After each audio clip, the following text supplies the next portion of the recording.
ગુજરાત સહિત બનાસકાંઠા જિલ્લામાં હવામાન વિભાગની આગાહી અનુસાર અનરાધાર વરસાદ વહેલી સવારથી વરસી રહ્યો છે। વરસાદ વરસતાની સાથે લોકોની મુશ્કેલી પણ વધી છે। જિલ્લાના વિવિધ વિસ્તારોમાં રોડ ધોવાયા હતા અને ઠેર ઠેર પાણી ભરાયા હતા। શ્રમજીવી વિસ્તારના લોકોને ગટરો ઉભરાવાથી તેમના ઘરોમાં ગટરનું ગંદુ પાણી ફરી વળતા આ પાણીને નીકાળવાની ફરજ પણ તેઓને પડી રહી છે।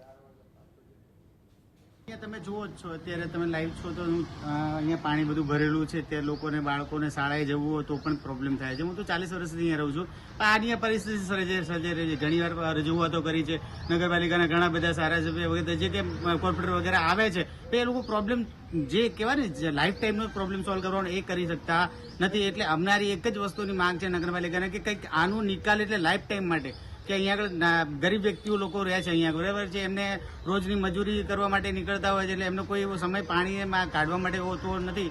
એટલે લાઈફ ટાઈમ માટે મૂળ અહીંથી પાણીનો નિકાલ થાય, પાણી આ ભરાય નહીં અને લોકો હેરાન ના થાય એ માટે મારી રજૂઆત છે।